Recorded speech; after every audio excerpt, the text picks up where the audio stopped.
a couple seconds. So welcome everyone to welcome everyone to Black Tech Jobs as we continue to do the work that we've always done, connecting the community to opportunity. I am pleased to have you join us today for Coffee, Tech, and Opportunity. We have two fantastic guests joining us, Andy Pruitt, CTO at Op Loans, and the world famous Eric Leonard, CTO at Cloud Bakers.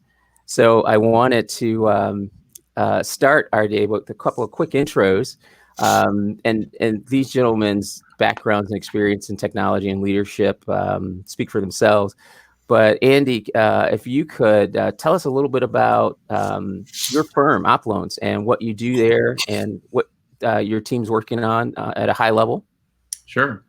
So Op Loans is an online lending platform that helps banks lend to credit-challenged consumers. So if you've had a bankruptcy or something like that, you walk into a normal bank, they're not going to give you a loan. But Op Loans, we really focus on that segment and help those folks out. We're about 500 employees, and we were based in downtown Chicago until about 2 months ago, and now we seem to be based all over the Chicagoland area. Awesome. And Eric, if you would please do the same. Sure, thank you. Welcome, everybody. Cloud Bakers is a systems integrator focused on the Google Cloud platform. We were founded about 10 years ago, and we have just under 100 employees now. I joined the firm 3 years ago, and I was employee 18. So we have been on explosive growth the last 3 years. We are located in Chicago, Indianapolis, and Denver. And we have been working from home remotely since the middle of March. And very excited for today's conversation. Thank you. Thank you both for joining us. So I'd like to start with just kind of the obvious thing that's happening in the world, COVID-19. It's changed the way many of us do business. It's changed the way that that we live. And I'd like to get your perspectives on how COVID-19 has impacted your business and the kinds of pivots that you're doing with your team to keep them engaged. And we'll start with Andy. We'll just go alphabetical. How about that? Sure. So it's been a huge shift for us. Until the probably second week of March, we were almost entirely located in our main office at Prudential Plaza. We had, I think, 3 or 4 remote employees, and then many of the folks are on the phone every day with our customers, our loan advocates. Many of those folks work from home, but really we have 3 floors in the building, and we're very centralized that way. So when they found a case of COVID in the building and we decided that we would start having everyone work remotely, that was a pretty big cultural shift for us. When you're in a startup, when you're growing really quickly, all of our offices have whiteboards, and every single conference room, every single office. So a lot of the communication was always over a whiteboard or informally in the lunchroom. And for us as just a corporate group, that shift to a much more formal set of conversations it's taken some time. You have to be much more deliberate about reaching out and scheduling, a Zoom call or, hopping on Slack with someone. So just the way that we get work done has had to change a lot. I think, from a business perspective, it's obviously had an impact on the business. Everyone's staying home these days. Some people are working from home. Some people aren't working at all. But from a lending activity point of view, that's had a big impact, and we have slowed down quite a lot. Well, okay. And Eric, how about you?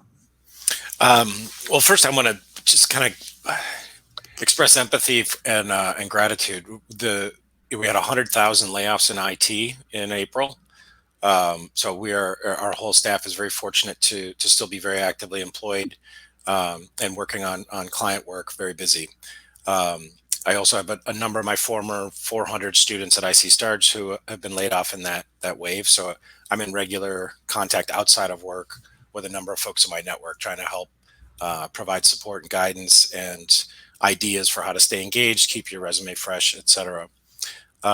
Within our business, things have slowed down a little bit. At the beginning, it was incredibly busy because as customers moved to remote, we were one of the providers who could help them do that. And so we had a huge ramp up in business to help with that immediate move.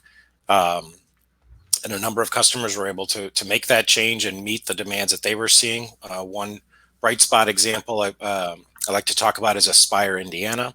They're a medical health provider in Northwest Indiana. They are now providing 500 telehealth calls per day as a result of the investments that they made in that ability. So they haven't missed a beat. They've actually increased the number of patient services that they've been able to provide. And so there are some bright spots happening. At the same time, right after that initial boom happened, everything collapsed, and everybody said, "Now we're stable," and they kind of stayed in a holding pattern for about 3 or 4 weeks. But just in the last 2 now, we've started to see business pick back up again. Pipeline is increasing.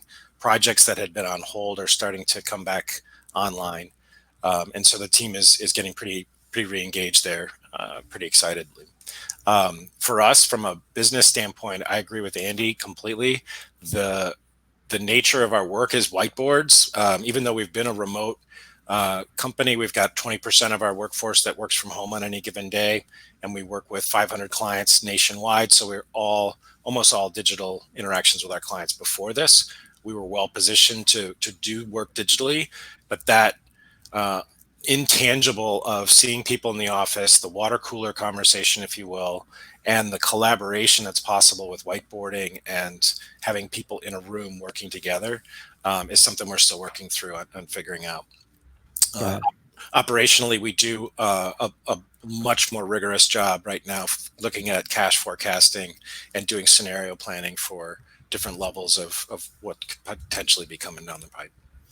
And I think that's something that we've really noticed as we've done our forecasting is that no one really knows what's going to happen next. Yeah, there's a recession playbook out there. I went through 2008. I went through it back in 2001. This doesn't feel the same. This feels pretty different to me. Mm-hmm. And, just saying, okay, it's a recession. You're going to cut your growth targets. You're going to have to pull back on expense like that. It feels completely different. And we're still struggling to, I think, align all of those forecast scenarios where there's pretty big divergence. You just don't know what's going to happen with, forget about the economy. I don't even know what's going to happen with the health of our employees, with the health of our customers. If you can't figure out healthcare, it's really hard to figure out what's going to happen in the economy as a whole. Yeah. I mean, there's been lots of news about things that are happening in healthcare and people who don't want to go and be treated unless there's something really serious or you're convinced that you have COVID-19. And so there are people who are kind of suffering in silence for any number of reasons. How are your employees doing? How are your leaders engaging your employees? Because I think human capital leadership has always been a part of being a manager, director, or vice president. But it's a little different now because for most people, you're either a family member or friend or one removed from a family member or friend who's been touched by this. What type of feedback and coaching are you doing with your teams to better equip them to manage their human relationships with their teams? And either Andy or Eric? I can take a first stab at it. So first off, the new normal now is people having to step away from work. There's strains at home, family members who are ill, daycare challenges. There are so many challenges facing so many families, and so we're approaching every week very cognizant of the fact that we're going to have to deal with schedule shifting and work shifting all the time. And so the managers on our team are very aware of that. They're sensitive to it. And fortunately, we had practice doing this because our workforce, just as a statistical anomaly, 20% of them had children last year, became new parents. So we were already pretty experienced with how to do work shifting and scheduling and making sure that your work is documented so that if you have to leave at a moment's notice, you can hand off your workload. A couple of tips that I'd like to share that have been working pretty well is expanding the number of one-on-ones that people are having to a broader set of people than you might have otherwise had them with, and focusing them more frequently, so daily instead of maybe weekly, and have them really tight. So it's 10 minutes or 15 minutes. So those quick check-ins every single day across the team, and doing it not just, you could do skip level meetings and cross-functional meetings, but leveraging the platforms we have, the speed at which you can jump in and out of meetings. You can have 3 of those per half hour, or 6 an hour. Those are really, really valuable. They keep the social bonds that are frayed if all we're doing is very formal video calls. Yeah. A comment from Tyrone Branch, who's a brilliant engineer. He mentioned that they're doing virtual happy hours. So kind of the life of tech is we're very social at work, and that time to bond and blend and connect, especially if you're new, that's a good way. Are you guys doing any of that, and are you considering doing that or more of it? We are. You are. Okay. Andy, you are as well? Yep, I think most teams now are doing some level of virtual happy hour and some informal get-togethers. The thing that I've seen is I don't think anyone's really cracked the code yet.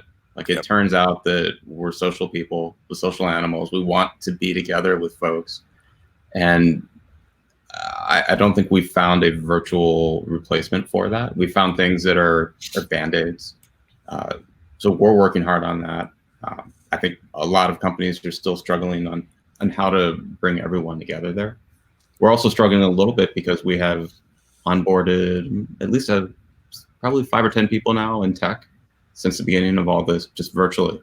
And especially when you have someone that relocates to Chicago from away, or if you have people that are living alone right now, the work is, or at least has traditionally been, a way to integrate them back into social circles and have that social connection. And now if you're not able to do that in person, you have to do it virtually. I think it's just all the more important and frankly just more difficult to get that done. Sure. Great.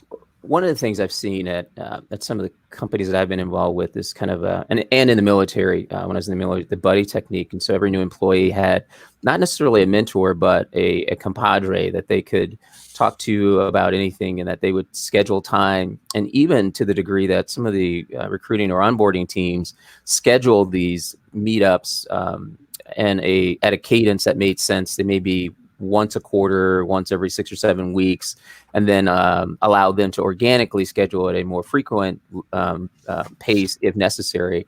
And so that's been helpful. And I think that may be a good play to add to the playbook for new folks, especially those who have relocated to our wonderful city, but aren't really getting a chance to experience it. And for those of you who are watching across the country, Andy, Eric, and I are in the greater Chicagoland area. So let's pivot a little bit. One of the things, Black Tech Jobs, we are all about diversity, and both of you and your firms have really leaned forward in this area, and wanted to get some feedback from you. And we can start with you, Eric, on what your firm has been doing, what you hope to do, and how are you adjusting your diversity playbook in this COVID-19 environment? Well, our business follows an annual hiring cycle, and so we tend to make an annual, a forecast for the next year, and we hire accordingly in the first quarter. So similar to Andy, we onboarded between 7 and 10 new engineers, or hired new engineers in the first quarter, and they're in the process of being onboarded right now. So we're going through that similar challenge of bringing new team members in at that time. So we generally are not hiring a whole lot in Q2. In any given year, and especially right now where we're in a kind of a holding pattern, wait and see. However, as I mentioned, as business picks back up, we're monitoring our backlog and our sales forecast so that we know when we're going to continue, when we would start opening up job recs at the tail end of Q2 and into Q3. From a sourcing standpoint, our team is still actively recruiting. We use a number of different job boards. We use the networks of our employees to make sure we're reaching out. And from a diversity standpoint, we follow a pretty rigorous metric where until the number of applicants, the distribution of applicants across gender and race reflects the community of Chicago, we're not done sourcing for that particular position. So we don't close applicants until we have a diverse pipeline of folks to be interviewing with. Okay. Awesome. Thank you. And Andy? Yeah, I mean, we've put a lot of work into the diversity sourcing and hiring process lately over the last, call it, year. I think one of the things that we're proudest of is that we're not only making the effort, but we're actually recording our success. So in 12 months, 37% of our new leadership hires were actually from racially underrepresented groups. So that was a good kind of stake in the ground. I think we hope to do better this year. But our diversity has certainly been improving as, frankly, we've just focused on it. Our CEO and our management team have spent a lot of time talking about it in town halls, and the recruiting team has really put in the hard work to do the sourcing. When you look at who is represented in tech, even just from a gender imbalance point of view, it's a tough road, because most software developers are, for example, male. And if you want to go out and you want to find female candidates, you need to make sure that you are doing the work to do that. Yep. And the same for, not just gender, but racial diversity as well. But for us, measuring it has been really the critical first step of knowing how much success are we getting better at it, or are we falling behind where we used to be. Yeah, got it. And now, as I think about diversity, a lot's happening just with what's happening at home. So now your population has new diversity issues. So you have new parents who have children, so that they're now, their world looks different than your other employees. You have people who are caring for sick loved ones, their elderly parents during this time. A technical question came up from Darian Wheeler. With the new norm, with constant interruptions at home, and I'll share this here with so you guys can see it, be it school or maybe caring for the sick. Do you use Agile methodologies? And if so, have your sprints expanded or tightened? So our engineering teams are, I would say, it's probably most typically Kanban driven. So we're not typically on a tight sprint window. So for us, it's not exactly applicable. I think the way we think about it when you have people working from home as much as we do is we have a lot of emphasis on pair programming, or even mobs, where you have more than two people working on the same technical problem at the same time. So we'll have folks hop on Zoom. They'll share. Actually, I was on a call last night. So we had an engineer in California, a product person from Chicago, myself, and an engineer in Chicago. And we passed control of the keyboard around. We talked through the problem that we were trying to solve and really worked collaboratively there. But as we were doing that, one of the guys had to drop off and go to another meeting. And so when you have this kind of mob approach on things, I think you get a lot more flexibility, because I was able to just drop in. So I had some extra time in my schedule. I dropped in for an hour or two, and then I bailed out to go work on dinner, and they kept working on it. You have a little bit more flexibility with a lot of the Agile methodologies around pair programming or mob programming on things, where it is an informal collection of people sometimes working on that technical problem. Okay. Eric? So first, I think yes to the question of, are we creating some buffer in there? And absolutely, yes, we have to. So we've added 15% on just about every project to how much can get done in a given sprint. So we follow Agile methodologies for all of our development, data projects, and infrastructure as code. So that said, we still follow the same schedule, but we're reducing the amount of work we're going to try to get done in that particular time window for that particular sprint. So the amount of backlog that we're going to work off at any given point in time. Agree completely on the collaborative nature of work. We're using collaborative IDEs quite a bit now, so that people can be in the same code and pass the keyboard, like Andy just mentioned. And then the other thing that's become really even more valuable in this world, with needing to hand off quickly, is doubling down on the use of test scripts and automated CI pipelines. That no matter what, you can't commit partially finished code into a main long-running trunk branch of our development stack. You have to go through the process, and it's automated, so that we're sort of guaranteeing quality. We're guaranteeing that people know that they're building on top of something that already has passed the complete test bed and test set. And that's been extremely helpful for us to be able to move more nimbly. And we've had, I've asked a few questions. I'm going to continue down the path of letting our audience members ask questions. Yvette had just joined us, and some of this may have been answered in your previous comments. Just wondering, Yvette from Chicago, just wondering if you're driving inclusion for remote workers. And I think you both were talking about pretty much everyone's remote today, and that has the remote component of operating changed or had any negative impact on, I mean, while recruiting itself has slowed for most companies in general, but has it had any impact at all on your thought processes about how you press forward with your diversity initiatives? I'll start with Eric. It has not affected anything directly in how we're approaching diversity from a recruiting standpoint the same way. We're still, engaging our team members across the board and doing some additional proactive outreach from the management team to engage folks across traditionally underserved members of our team. Yeah. And then Andy? Yeah, I mean, I guess I would see the COVID crisis as being somewhat orthogonal to, our diversity efforts. What it does mean is that, we have had to have a lot of discussions about what does this mean in 2021 for remote work? And does this mean that we're going to move from being extremely centralized in Chicago to being much more remote and having people located everywhere? Does that mean that you can have a much broader base of people to recruit from? And honestly, we're still up in the air about that. We know what it looks like when we are 100% remote. We know what it looks like when we're essentially 100% local. Maybe sometime next year we'll have some people in the office and some people not.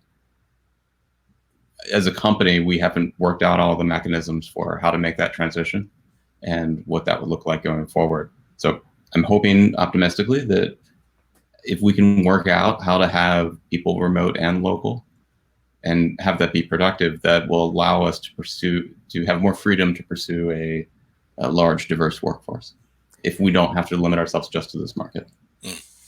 Yeah. And I think that's one of the big wins through every great catastrophe. There are these huge opportunities. And I think that could definitely be one of them with expanding the pool, especially for those companies who operate in smaller markets where the diverse population is harder to come by and also harder to recruit into. Additionally, I think about some of the people that I talk to because I'm on the other side of the hiring platform as well. And I meet people who exclusively want to work remote and couldn't imagine going into an office. And some of them live in exotic locations and spend their time coding near a beach. And so I think it creates an interesting opportunity to attract talent. I'm going to shift gears because there's a couple of other really good questions that came in. I'm going to highlight Matt Dickerson. We were talking earlier about the fact that there are employees who've been displaced. And Matt's question is, what are some suggestions for those of us transitioning to be competitive when hiring picks up? And I want to go down this path. This was kind of on my original agenda a little further. Can you talk about some of the things that you might recommend for folks who may be displaced currently, things that they can do to make themselves competitive while they're in the hunt for a new role? Andy, we'll start with you. Sure. So, a lot of companies that I know in Chicago are on pause or, cutting people and things like that. I'm involved in the CTO group here in Chicago, and I would say the majority of the companies in that group are, not hiring right now. But a lot of that comes back to the lack of visibility on the economic situation. Nobody really knows, are we in a recession? Like, how deep is this going to be? How long is it going to take? It's hard to put parameters on that. So as people are looking forward to hiring, though, I think when things open up, as things open up, being able to reach out through your own network, through the people is going to be super important. So I would say, hey, if you have the time, reach out to people that you haven't talked to in a while and just catch up. Make sure you have those social connections. Have a Zoom call with someone that you worked with 2 years ago and just see how they're doing. And you'd be surprised how often you can actually help the other person as opposed to them helping you. You can. It's not often obvious how easy it is to give instead of get in one of those conversations. Mm-hmm. I was on a call with a friend that I hadn't talked to in probably 6 months, about a week ago, and he was looking at an opportunity, and we just spent probably about an hour talking about it. And I think, I had not expected to be able to help him out. We were just kind of checking in. But those unexpected ways where you can have that social connection and you can help somebody else out, like, it starts with reaching out. You have to, hey, how's it going? Here's an email, here's a text, see if a conversation develops, and maybe you can help in some way. Eric, you have some perspective on that? I do. I spend a good amount of my time doing advice to a number of my former students, and it's a lot of it. I agree completely with the social bonds and those ongoing Zoom calls now in this world, and the focus of those from a tactical standpoint is to gain the language that might be changing. So if things subtly change, the words people use in IT, it's like, it's a constant metaphor or acronym soup that new things happen all the time. So if you can use those continuous conversations and informational interviews, if you will, to understand how language is shifting, that's going to help a ton when it gets time to interview. On a skill standpoint, this is we're in an inflection point in our industry within cloud where the Wild West, the first parts of cloud adoption have, thought, oh, this is all new, everything's brand new, and they're basically recreating the same mess in almost every case that we had in the last wave of technology when we went web, and in the same mess we created in client server and so on. So history repeats itself over and over again, and the skills that were quote unquote out of date 5 years ago or even less are now coming back in vogue very quickly. And that's, the fundamentals like ITIL. And so if you don't have like that IT service management, if you're in IT and you don't have that yet, go get an ITIL Foundation certification coupled with any of the cloud providers certifications. And that will be a huge differentiator when it comes time for interviewing, because most candidates in the pool right now are only thinking about the tech and not about the process and the context in which you're using that technology. The last point I want to make, being a Google provider partner, Google has developed this concept called site reliability engineering. It's one of the reasons they have the kind of reliability that they do. There's a free book out there called Site Reliability Engineering, SRE. It's a PDF download. If you want to buy a physical copy, you can also do that. But it's the modern thinking of how to think about DevOps, and that is an increasingly growing share of the labor market in our space now. Is that run side of things from a development operational lens. Yeah, and just to second that, I think I had not appreciated how much DevOps took over. On the software development side, DevOps won like a long time ago. People aren't arguing. I hope, please, no one's arguing about whether or not DevOps won. Terraform all the things, please. Yes. But the thing that surprised me was how important it's become, how quickly on the information services, IT side of things. So as a lot of servers are shut down, things move to the cloud, that DevOps aspect of, hey, we just rolled out a new VPN. We did that with Terraform.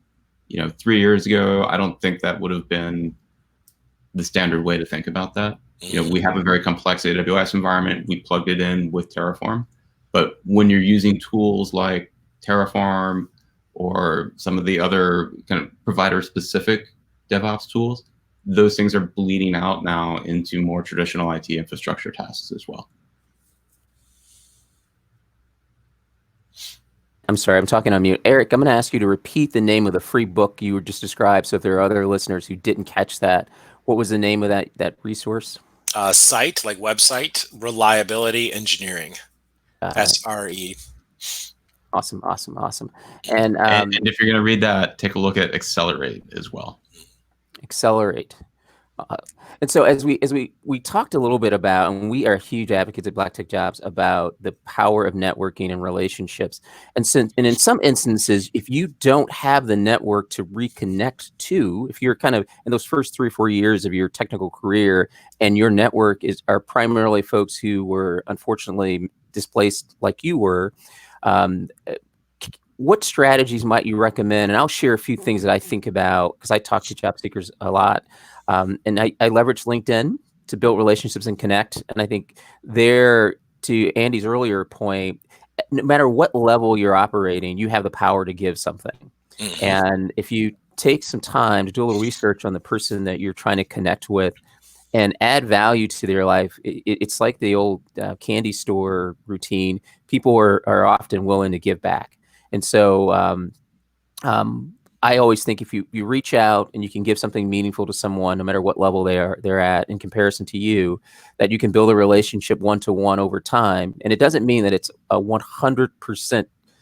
Nothing works 100% of the time, but it does mean that you may have to cast a wider net and then eventually connect with someone who you can build a relationship with and partner with and start building out your network over time and getting connections that will help you get interviews, get meetings, have Zoom calls with other people who may be able to influence the trajectory of your next opportunity.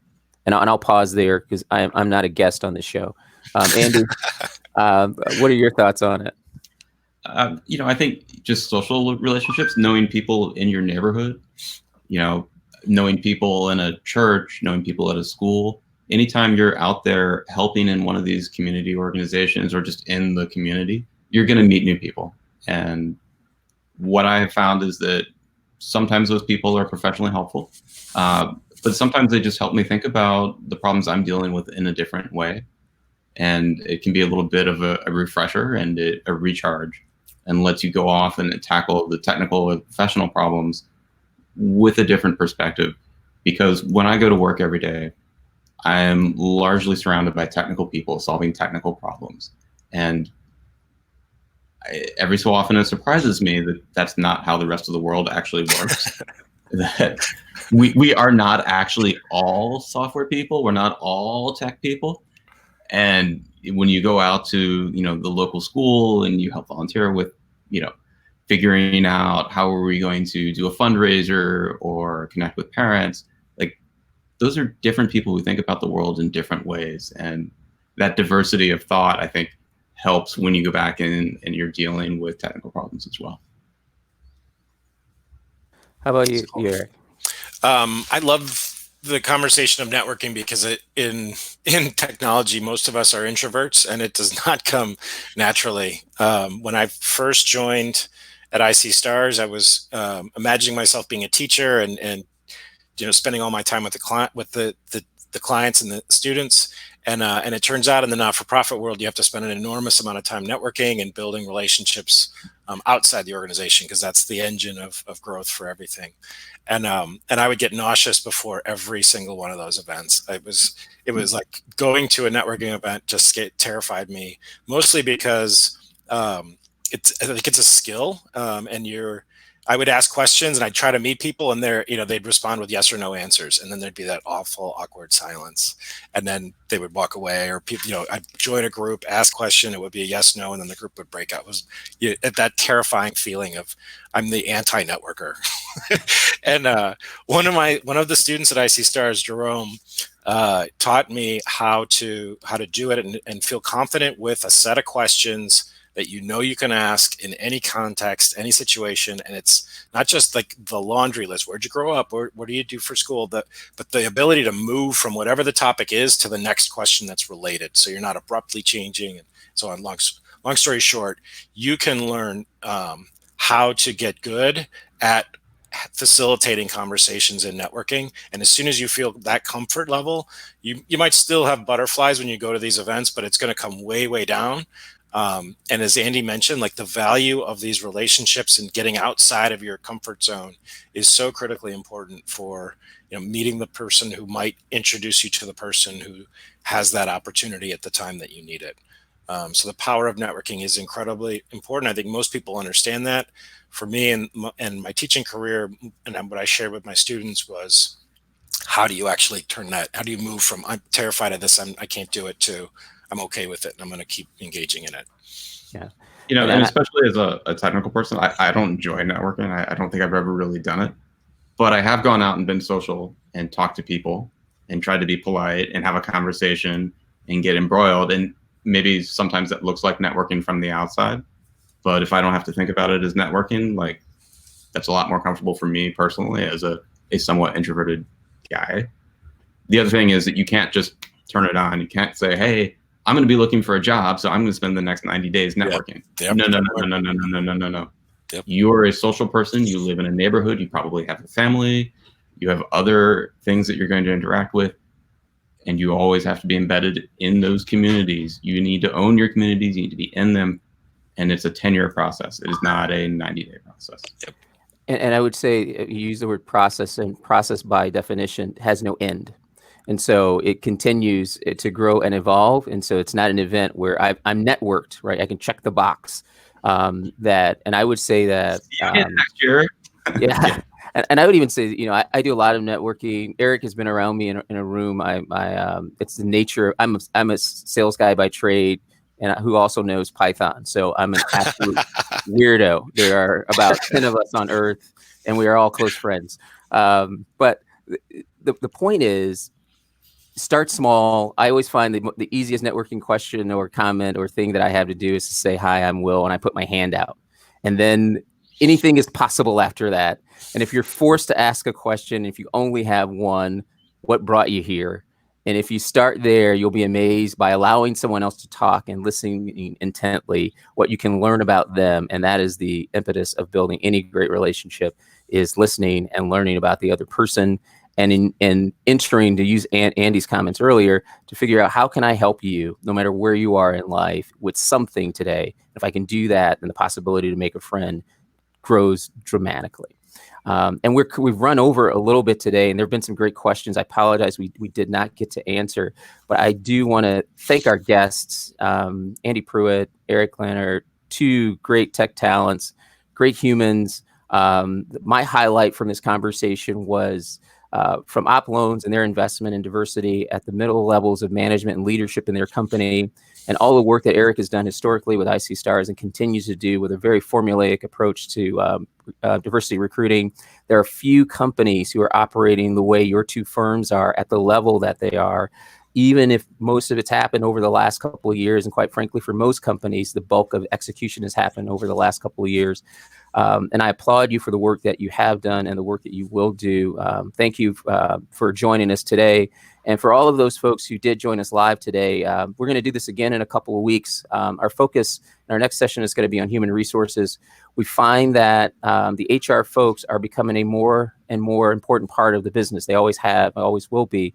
But in today's world, the human element of business, the human element of tech is creating new challenges. And so we want to talk to folks who are going to be able to help us get our community, our broader tech community, forward faster. And we're hoping that every day here, the team at Black Tech Jobs, we're able to help in that process as well. So I thank you all for joining us.